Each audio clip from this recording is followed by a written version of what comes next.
The voice was Pat McAfee? What? The voice is Pat McAfee? All right, so Pat McAfee, huh? Pat McAfee, it was revealed to be the guy on the phone saying, hey, Randy, SmackDown sucks and you need to save the day.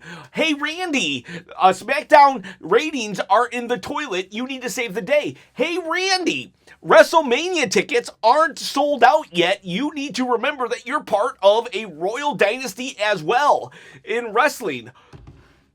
So when Pat McAfee came out, I did groan, or I was in disbelief. I was like, oh no, was this the reveal? But then he started talking. So I fully admit that I thought that this was the wrong choice, and maybe I still do think it's the wrong choice, but I will say this. When Pat McAfee started talking, and I started listening, I started nodding my head in agreement as well. He was saying a lot of things that I have said on this channel in the past. How SmackDown is just like how we have banger match after banger match, but no storylines. How that I feel, I'm not sure if I've ever actually said this, but you do kind of feel as an old school Attitude Era Ruthless Aggression fan that you have been kind of passed by. Now, I believe I have said maybe the product has passed me by. In the past, I have said that actually on this channel now that I'm thinking about it. Because when I look at SmackDown today, I have said that I cannot judge today's product on yesterday's product because yesterday's product was just so good and today's product is just so dull that it's very unfair. I need to judge SmackDown based on only dull SmackDowns. I can't judge SmackDown based on my entire history of watching wrestling because today's product is just not good enough. And so I had to lower my standards in order to enjoy today's product. And that's what Pat McAfee was kind of saying. So while I do think the Pat McAfee reveal as a whole, the person, maybe that was a letdown, but what he was talking definitely resonated. It definitely resonated. So I'm actually confused and conflicted, and I'm a bag of mixed emotions right now. And if I didn't know better, that was a burial of Cody Rhodes. For real. If I didn't know that Triple H was the guy on the headset in gorilla position, I would have been like, they buried Cody Rhodes. Because that's something Vince would have done. If Vince had some guy cut a promo on you saying that you are the result of bad ratings or you suck, you're boring, all these things, you can't sell out WrestleMania, on national TV? That's what Vince used to do to embarrass somebody. I am shocked. Let's be honest here. If that, I want you to be honest. Ask yourself this question. If it had been anybody else other than Pat McAfee, you probably would have been cheering that guy on. If that had been Ric Flair, if that had been, I don't know, if that had been Karrion Kross, if that, and I know Karrion Kross, Pat McAfee, totally different people, right? But for real though, if it had been revealed to be Karrion Kross, and Karrion Kross said everything Pat McAfee said word for word, oh my God, people would be cheering that guy on the internet. Everybody. I don't know. I don't know what to say, but I will say that this is the SmackDown one take, one shot review. I do it right after SmackDown. No cuts, no edits. You get my raw, natural reaction, gut reaction. And this is a title belt. This is the title that Cody has that is making the SmackDown ratings plummet because he's the top champion. I'm all flustered even. And if you want to win it though, all you got to do is comment below, subscribe to the channel, and hit that bell notification. Ding ding ding, knock knock knock. This is not a replica, it's a toy. And yeah, I am at a loss here. I am at a loss here right now because I've never seen something like that. Such a poor reveal that led into that led into like things that I was saying, things that I've been thinking. As an Attitude fan, you do kind of feel like you've been forgotten because it is banger match after banger match after banger match, but no stories, no substance in these SmackDowns lately. Now, I do disagree with the statement of he took a shot at people who are 5'5". I don't really care so much about that, but I do agree that I don't need to see 45-minute bangers every week. I'd rather have storylines. In fact, tonight I saw Carmelo Hayes cut an amazing promo, and I enjoyed Carmelo Hayes' promo today better than I did all 9 of his U.S. title matches. Like, I'm a promo guy. I'm a character guy. And oh man, that was a burial of Cody Rhodes. I'm not even joking. So we start off with Randy Orton comes out. Everyone's cheering. He is in his hometown, but he's like, I don't like that Randy Orton keeps saying, Cody let me off the hook, and that's why I'm doing this. I wish Randy was just doing it just because. But then Cody comes out. They start fighting, and that's when Pat McAfee came out. He came out and just kicked him in the balls. Now, here's the weird thing. All of the officials all ran out again. They all ran out, but nobody would get in the ring. Last week, you couldn't keep them out of the ring. And this week, they were all afraid to get in the ring. That was weird.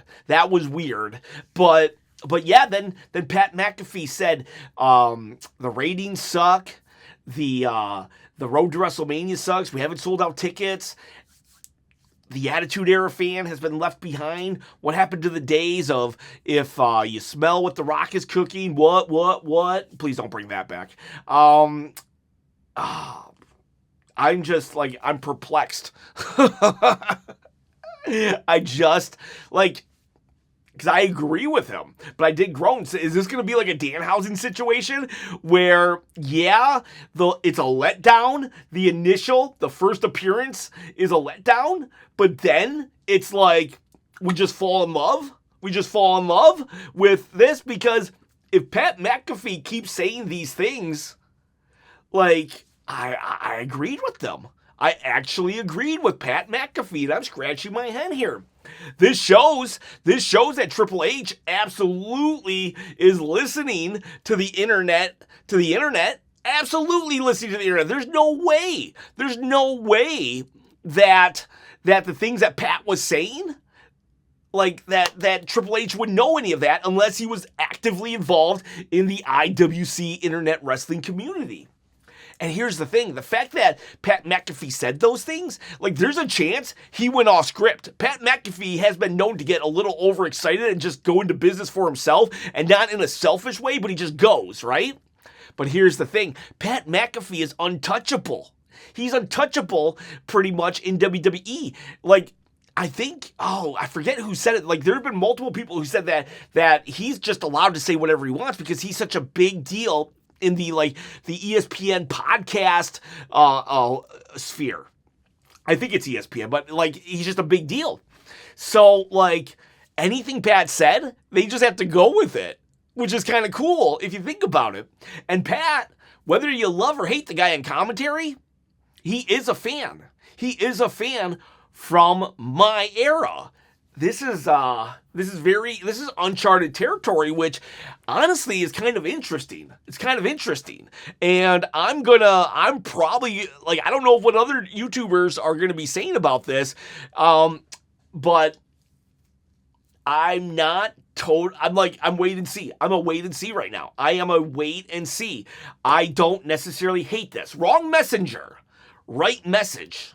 And the thing about it is, if he just keeps delivering this message, well, maybe he is the right messenger. I don't know.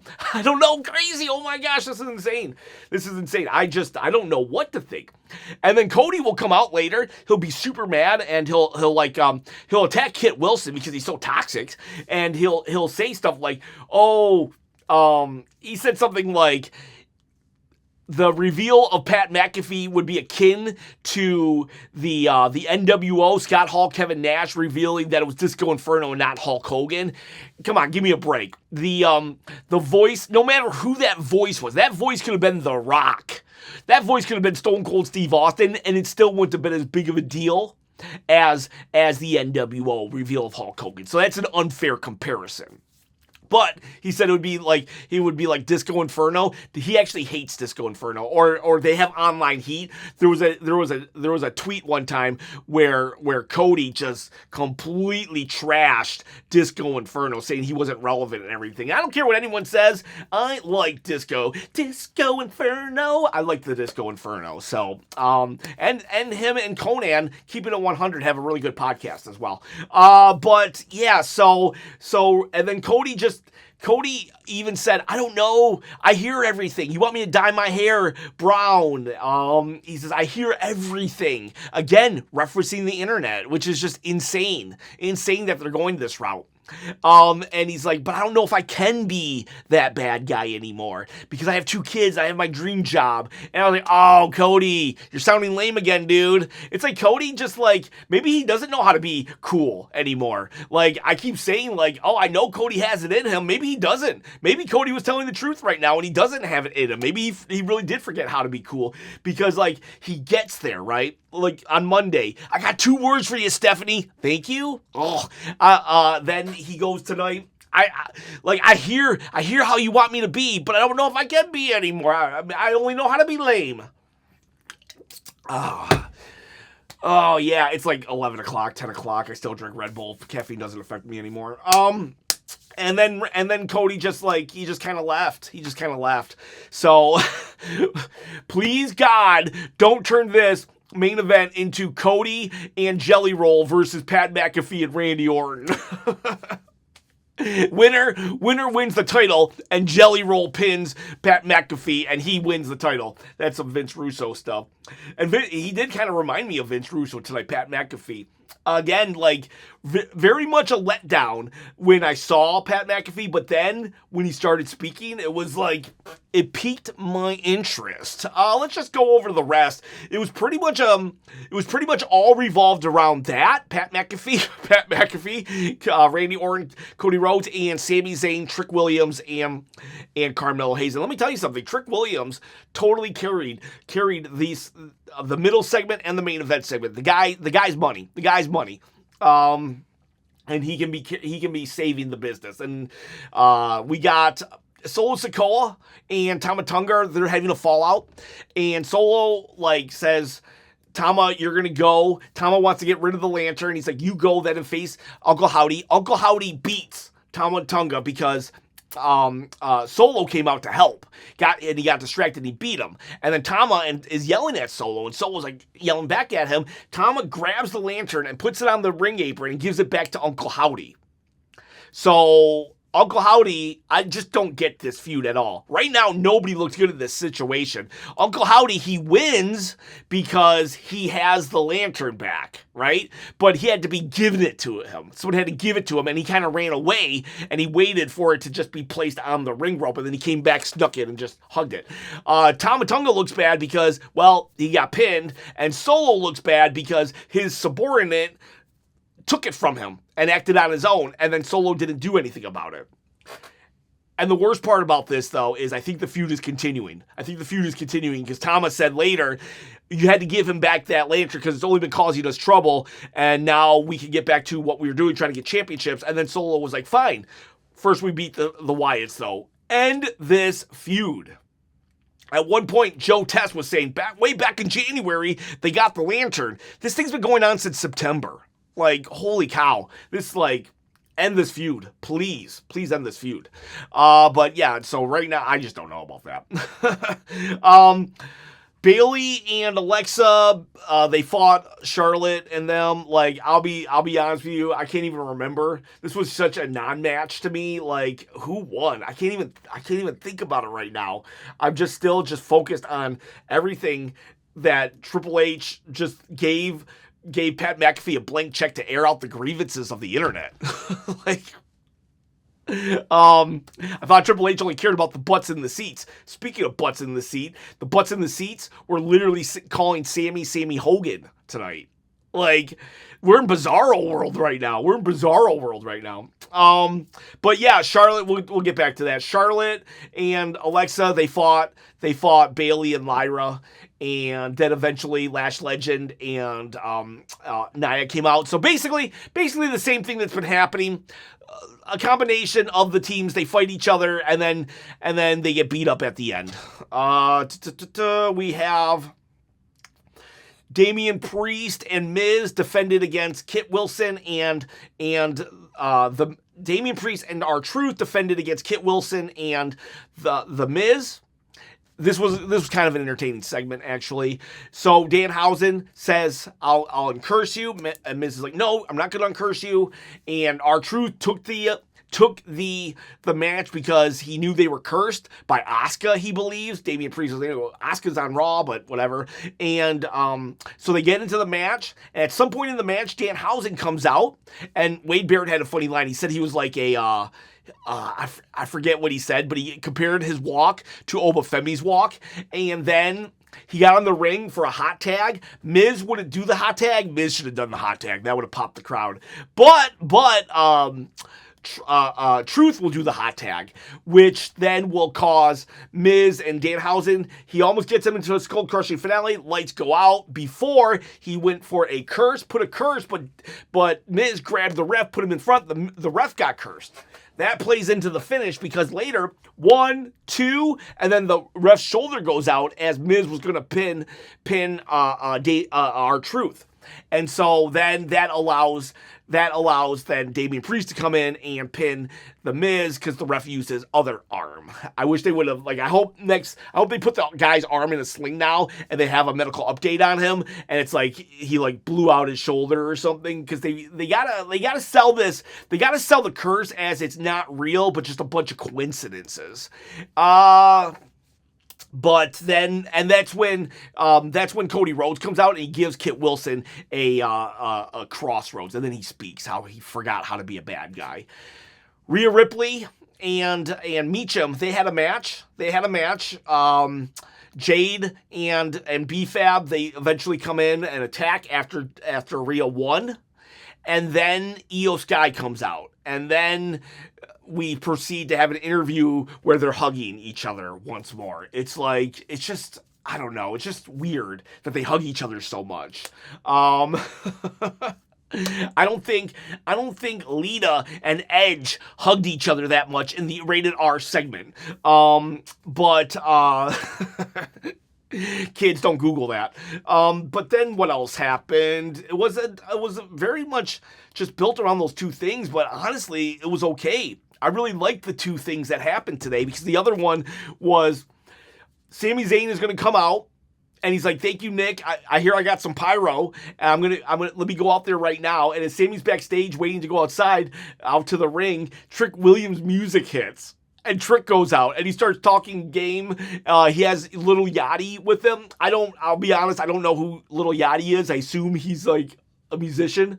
And then Trick's like, I'm gonna stake the title like I'm taking Sammy's fireworks. And then he says, cue Sammy's fireworks. The fireworks go off. Sammy comes out. Sammy's trying to be a babyface, but no one's having it.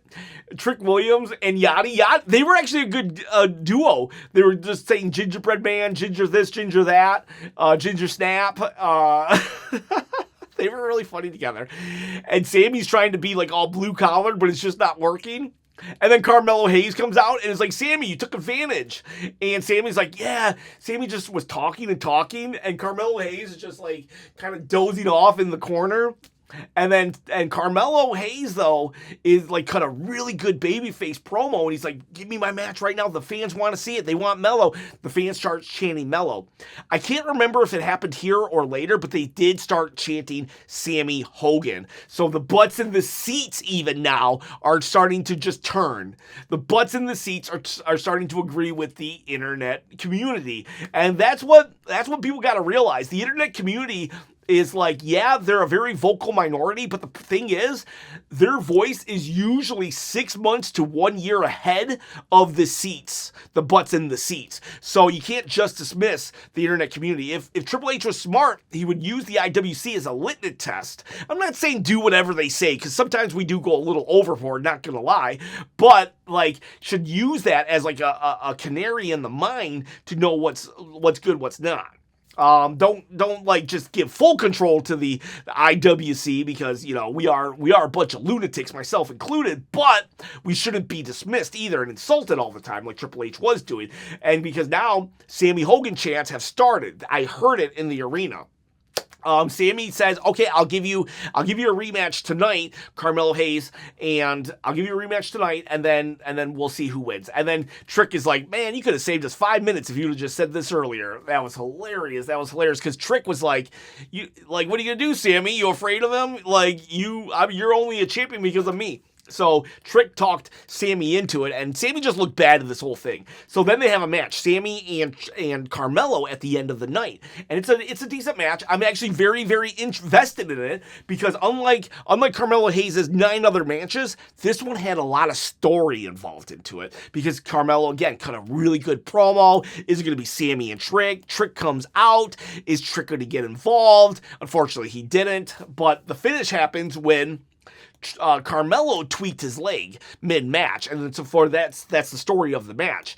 But what happens is at one point, the ref is like, oh my God, he calls Sami, he says, stay over there, Sami. Carmelo, can you continue? And then Sami just takes advantage and haluva kicks. Carmelo Hayes takes the pin, 1, 2, 3. That was a heel move. The funny thing is, if Randy Orton did something like that, the fans would cheer. Sami does something like that, they boo. And so Sami took total advantage of Carmelo Hayes, got the 1, 2, 3. He's celebrating. Trick Williams comes in, and Trick will get the upper hand. I forget who swung first, but eventually Little Yachty holds Sami so Trick can do the trick shot. Trick standing tall. It's like, this is weird, because Sami definitely did a heel thing to win the bout, but Trick is still double teaming him. They should have just done the double turn right here. I want Trick to remain a bad guy, but honestly, he can't. He's just too over. He's too likable. It's just impossible. So they should have just made him a babyface here tonight, and then we could have had babyface Trick versus heel Sami at Mania, and they need to turn Cody to be a heel too.